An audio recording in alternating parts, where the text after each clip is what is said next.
Hey there, Patty Dominguez here, episode 107 of the Positioning to Profit podcast. Super happy that you are here for this episode. It's a different one because normally it'll be either a solo show or I will feature a fellow female entrepreneur.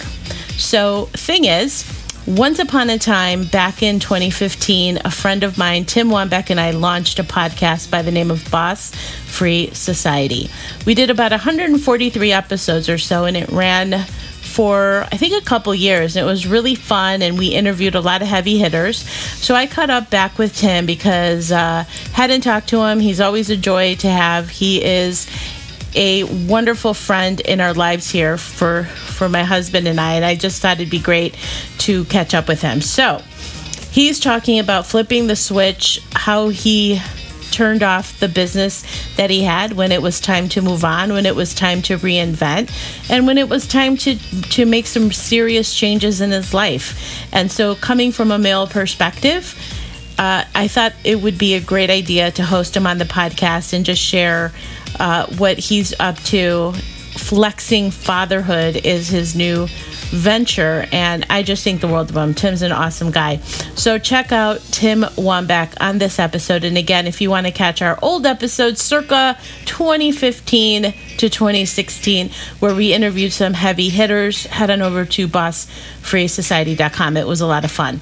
And with that, I'm excited to share with you this special episode with the first guy we've had in a really long time, Tim Wambach, and on with the show. Here we go. Hey there, I'm Patty Dominguez. You're about to discover what it means to position your brand and your business to stand out. This show explores the stories of small business owners just like you who are bringing their message out to the world and impacting their tribe. So if you want to take your business to a category of one status, then hang with me because this podcast shares everything you need to know about how to be more prolific with your brand so that you can have more profits. All right, Tim, thank you so much for being on my show. Can you believe it? No. On my show, Positioning to Profit. He called it Positioning for Profit. I was like, no. It's Positioning to Profit. Yeah, and I almost did flog him if he was in front of me. But okay, so the story goes that as you heard in the introduction, Tim and I go way back. We were just talking about how we've literally known each other since the 90s, but never really met until what? How long has it been, Tim? It was 2012 or 2013, I think. Exactly. So I was most definitely meant to meet you, which is the coolest thing ever. Yeah. And I consider you literally like a brother, just the best, most heart-centered person probably that I've ever met. So I'm so happy you're here. And we are going to be covering some stuff about you. I'm excited. Because the thing is, whenever we get into a room or on a Zoom or whatever, magic happens in our conversation. We were able to, the chemistry is really uncanny. It's cool. It's good energy. Okay, so I've known you since, again, now for a good 6, 7, 8 years or so.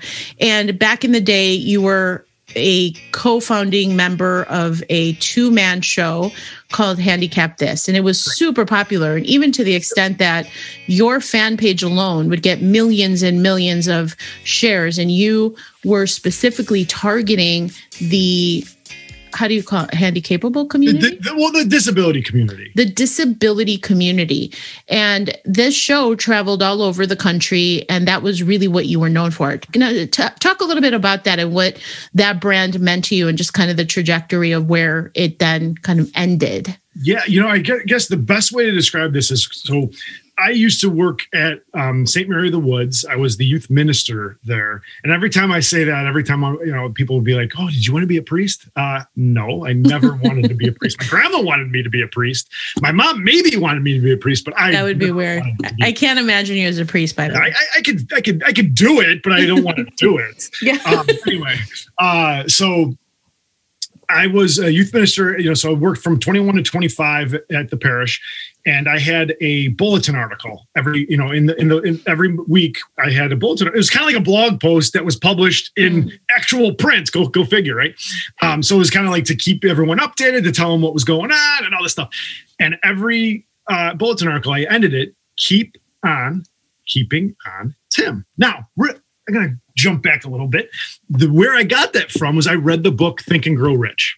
And in Think and Grow Rich, there was just a little phrase, keep on keeping on. Like when you're, 3 feet from gold or whatever, like you just keep on keeping on. You never give up. So that was like my mantra, like never give up. This is who I am. And like I kind of wore that on my shirt sleeves as like a badge of courage, right? All right. So then I started working with Mike when I was 27. So 2 years after leaving the church. And I thought I knew what keep on keeping on meant. And it wasn't until I met Mike that I fully understood. Now, Mike has cerebral palsy. Mike has virtually no movement of his arms and his legs. And he's this brilliant, hysterical, funny kid. I call him like a genius wrapped up in this body that can't really move. And Mike also has an identical twin brother. So here he has a twin, basically a genetic duplicate that can do everything that he can't, right? So seeing how Mike interacted with the world, seeing how he interacted with me, seeing how he interacted with his brother and his family, I finally understood what keep on keeping on meant. And that was that relationship with Mike really kind of like you mentioned about my heart. Well, that captured my heart. And it wasn't until like Mike and I, so I worked with him 7th grade, 8th grade, and freshman year of high school. In 8th grade, we went on a class trip to Washington, D.C. And this trip was just incredible for so many different reasons. First reason is that his family trusted me to be with Mike. And this is the first time in Mike's whole entire life that he was away from his mom, his dad, and his brother. Wow. This weekend, it was like a Martin Luther King weekend, like in January in DC. That whole weekend, I was his mom, his dad, and his brother, right? I was everything for him. And it was a tourist thing, with 8th grade, you have a bus and, Mike, uses a wheelchair. So I had to carry him on and off the bus each time we stopped. And it was an exhausting weekend. And, I had to wake him up in the morning. I had to brush his teeth. I had to put on his braces. I had to, do everything, put on his clothes, make sure he got his medicine, everything in the morning, during the day, and everything at night, right? So I finally understood what Mike's life was like. Wow. But I also then finally understood what Mike's parents' life was like. Right. And that was like this, like a mental jarble scramble. And because here I was, I worked with him for at that point, like almost 2 years. And I was ignorant to how he lived because I only knew, for the most part, like 8 to 3, like his school day, right? I knew what he was like in that time frame. And I knew what, but I had no idea what his life was like on the other end. Right? Yeah, it was very powerful. That opened up my eyes. So right then, I became part of the Berkson family and never looked back. But I always felt like that Mike and I had a story to tell. And through what I experienced with Mike and through what I experienced from all different kind of perspectives and angles. Yeah. And so how long did that? So talk about where Handicap this started. Like what was that opening thing that said, we could turn this into a show. I'm funny. You're awesome. Like, let's do it.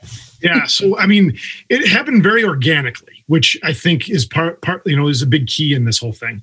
So I told you I worked with Mike his 7th grade, 8th grade, and freshman year of high school. So when he was a sophomore, I was kind of doing a bunch of other little stuff, trying to build other businesses. And I was a speaker for another organization. And I went on April 1st, 2005, I went on a run. And I had an epiphany on this run. One of these ideas, one of these epiphanies that like makes the hair on your arms stand up, and like you kind of have to kind of pay attention to what is transpiring through your noodle, right? Yeah. And so this idea, this epiphany, this basically like this this jolt of lightning in my brain was that I'd take Mike and his twin brother.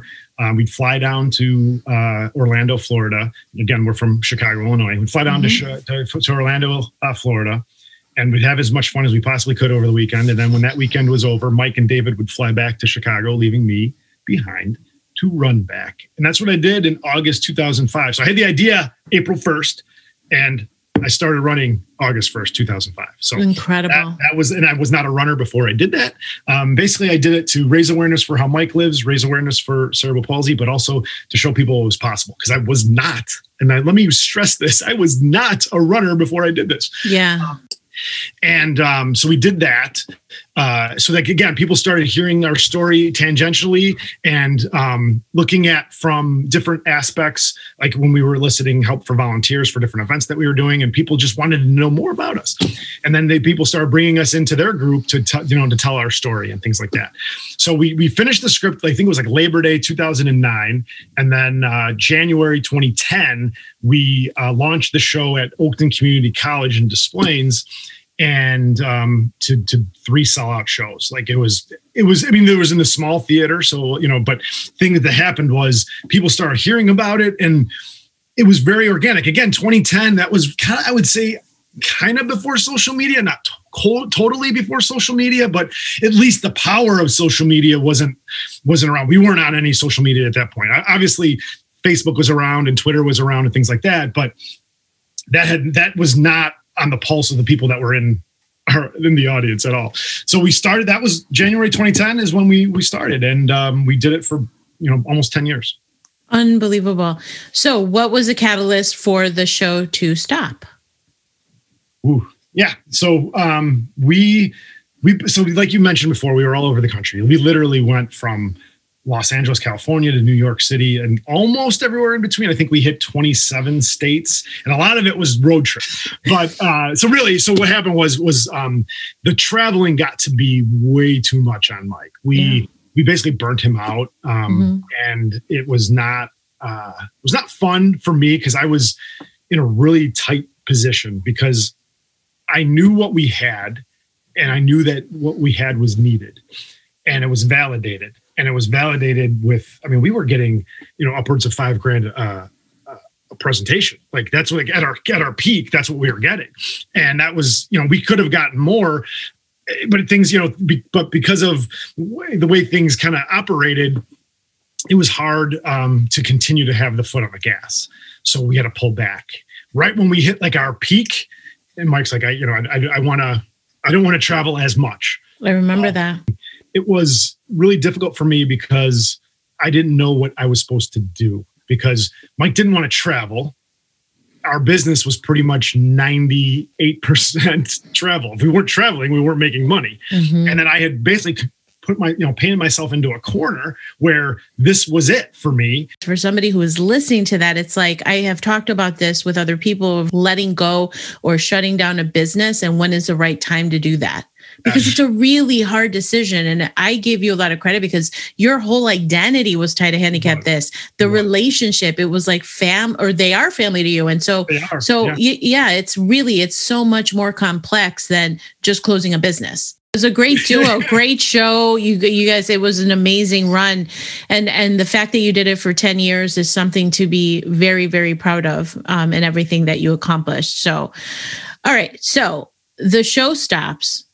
And then what happened? I mean, I would venture to guess that because knowing you, because we were doing the podcast back then, and I remember he had said to you, he's like, I don't know that I want to do this. And that was so hard for you.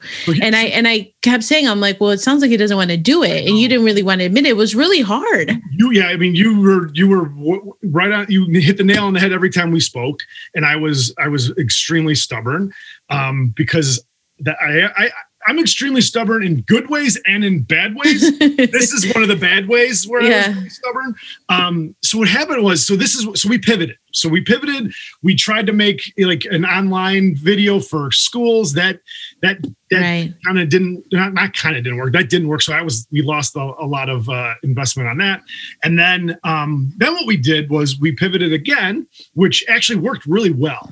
What we did was I was in the room physically or on stage physically, and Mike was in the room virtually on Zoom, like on the big screen on Zoom. And we made it work. It worked. Like it was awesome. Like people loved it. But here's the caveat. So I was the one now doing all of the energy on stage. It's hard when you're on stage, that timing, when you've shared the stage with someone for 9 years and now you pivot and he's not right next to you and he's 500 miles away on Zoom in his own bedroom with a camera in front of him. That timing is different, right? Yeah, so different. And it's like it's a hair, but I felt it. I felt it like so it's like driving a stick shift, and you can't ever get going. So it took a tremendous amount of energy on my part. On June 17th, 2019, that was the last time I did a presentation.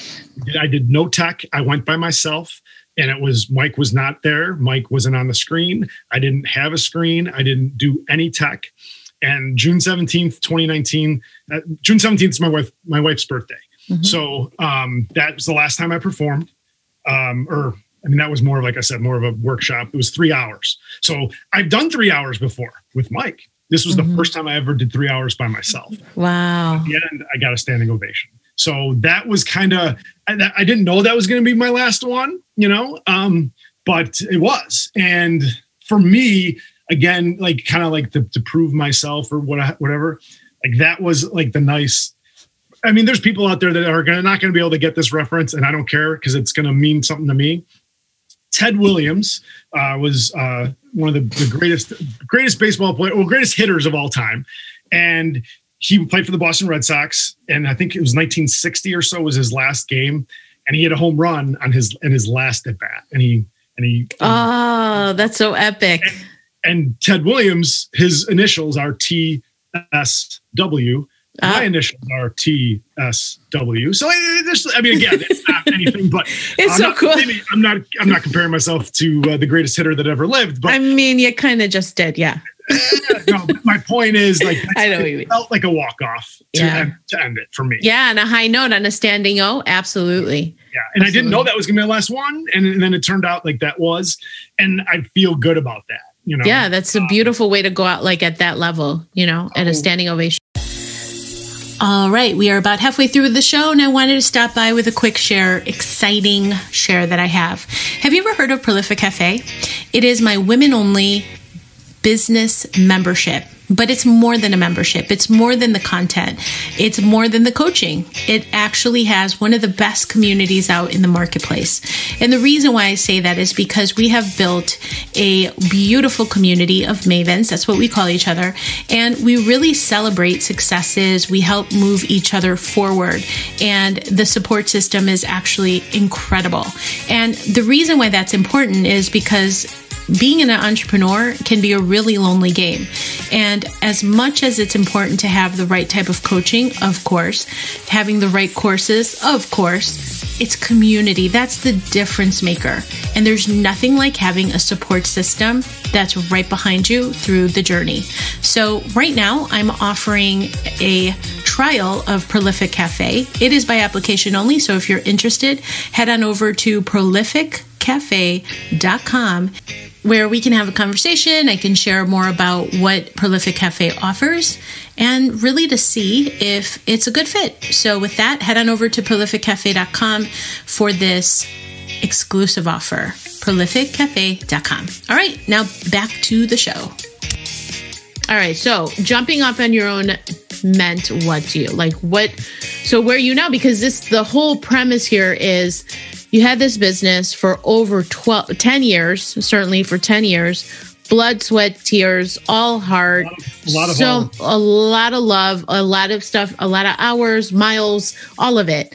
And then to leave that, close the door on that, then where were you? Did you go through this like, oh my God, what am I going to do now? Or did you know what you wanted to do? No, I did. Okay. So the quick answer is I didn't know what I want. The quick answer is I didn't know how to get to what I wanted to do. So how?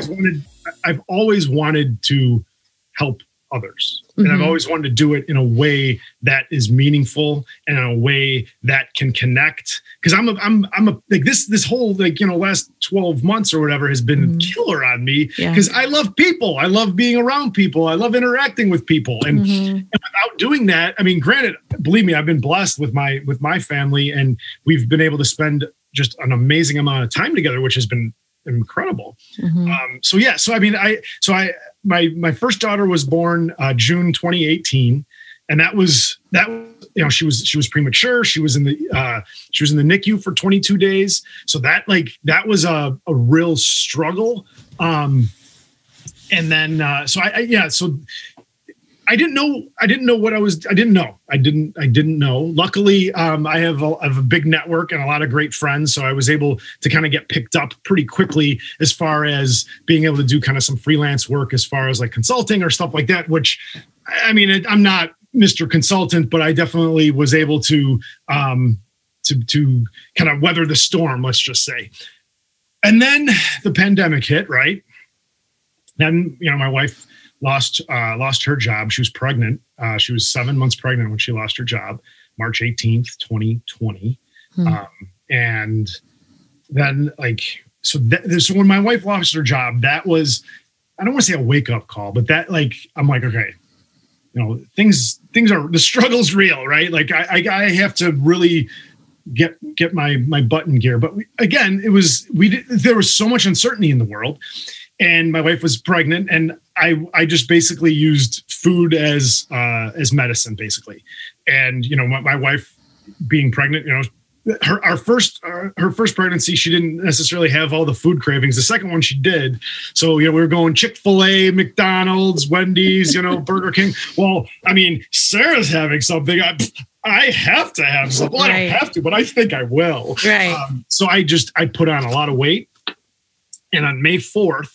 I stepped on the scale and was mortified. I weighed 255.4 pounds. And I got off and I said, never the fuck again. And I went for a walk. I cried because I've had yo-yos my whole life with weights so what happened was on this walk, I reversed engineered I tried to reverse engineer all my mistakes, all my failures, all the reasons. Why do I keep coming to this point? Why do I keep coming here? Why am I keep repeating the same mistake over and over and over again? And that walk was like the most powerful walk that I've ever had. And everything changed. Wow. I made like the flip the switch, like you were talking about, like how to flip the switch to end a business. Well, I flipped the switch on how to start one, sort of. It was more how to get my ass in gear, and it kind of boils down to two books, really, to be honest. Scott Adams, How to Fail at Almost Everything and Still Win Big, and Atomic Habits by James Clear.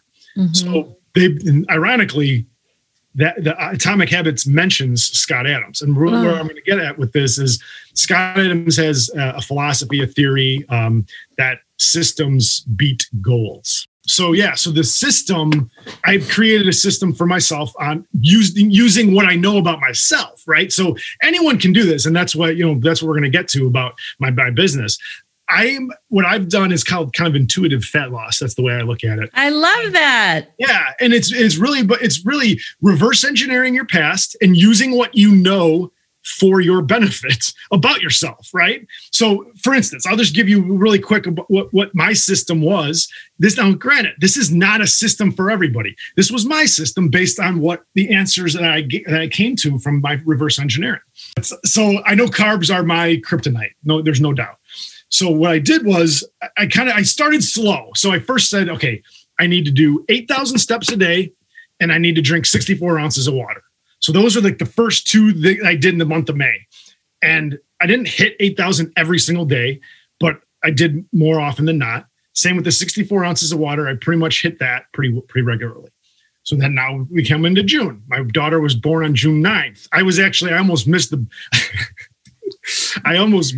the birth because I was out in the hallway. For your walk or something? Getting my steps. I got a text going, get your ass in here.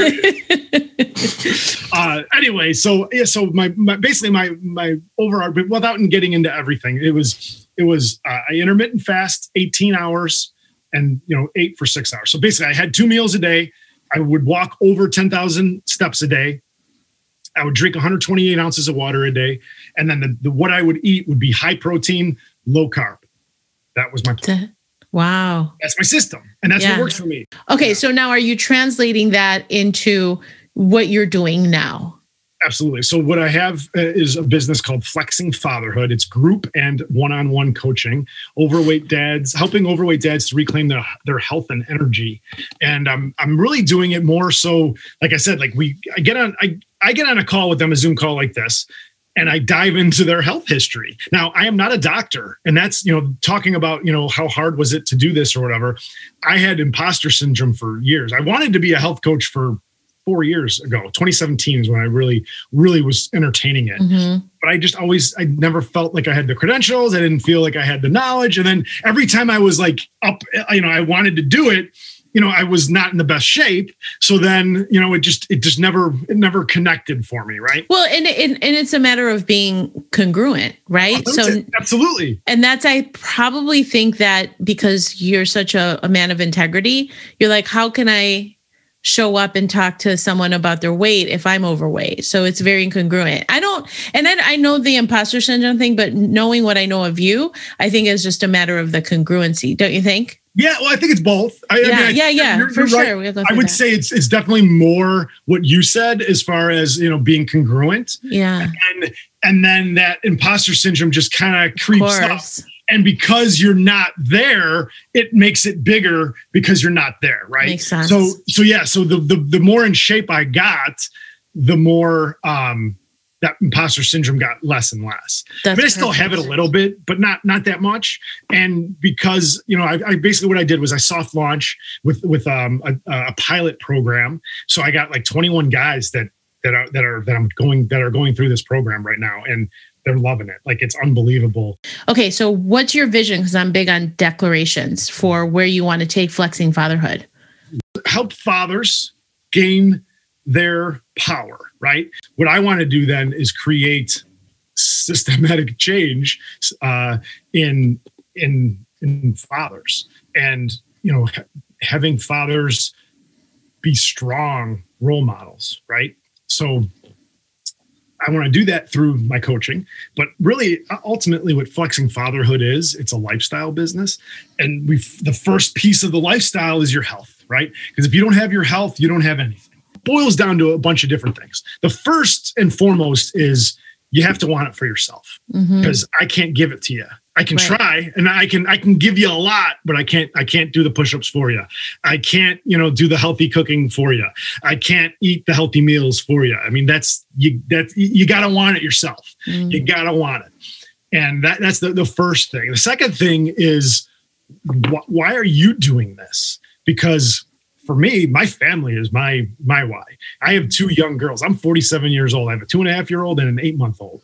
I want to be around for their kids, right? So if I want to do that, I need to take control of me. Now, I can't control what's going on in the world, but I can control what's going on with me. So that's what I tell my guys. You control what you can control. And what you eat is the most thing that you can control in your life, is what you eat.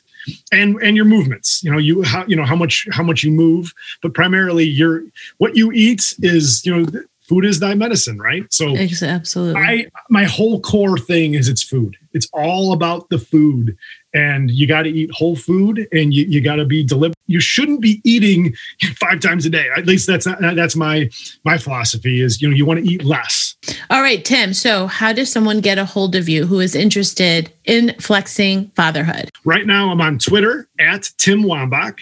Okay. TimWambach. And then I'm on Instagram at Flexing Fatherhood. And then if you go to, for those of you listening, bossfreesociety.com, it'll take you to the page on my website, and you'll see all of the shows. We interviewed some heavy hitters. Russell Brunson. Mike Michalowicz. Yep. He was awesome. Yeah, like really, really impressive people. And what's awesome about it too, because I was looking at some of the stuff that we did, and some of the people that we interviewed are even bigger now. Oh my God, so much bigger. Yeah, like Ray Higdon. Holy smokes. Yes. Remember Chris Stapleton? Yes. He's been blowing up on Facebook. Really? Not the country singer. No, I know exactly. He's such a nice I was guy. talking about people listening. Unbelievable. Yeah, we've interviewed some really cool people. But even like the episodes that you're talking about, like the Mike Michalowicz one. That was so good. And Settle. That was so good. Oh my God, Ben Settle. Settle. I called him, who did I call him? We interviewed him the same day, the copywriter, the comic. Yeah, he's amazing. Kevin Rogers, we interviewed. Kevin Rogers, yeah. Kevin Rogers and Ben Settle, we interviewed them the same exact day. Yes. Because we like to batch our shows. We did. That was our secret to getting to that. You know how many people have told me that like Ben Settle is like their, I guess you could say their mentor, or like they've learned everything they've learned about email marketing through Ben Settle. Huge. And I'm like, I mean, I knew he was.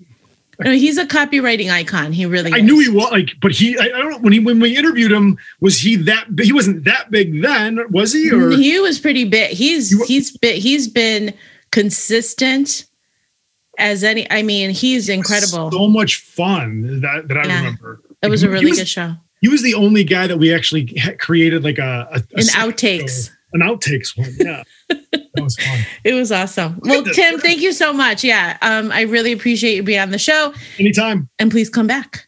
I will. All right. Thanks, y'all.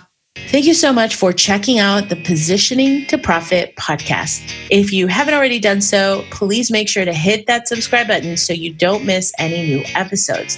And also, it would mean the world to me if you would take a quick moment to leave a rating and review on iTunes, Stitcher, SoundCloud, or your favorite podcast player.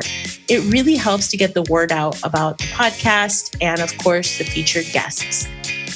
And lastly, please make sure to connect with me on social media. Facebook, Instagram, Twitter, LinkedIn, I'm on all of them, and use hashtag positioning to profit so that I can search you out and connect that way too. All right. Thanks so much. See you next time.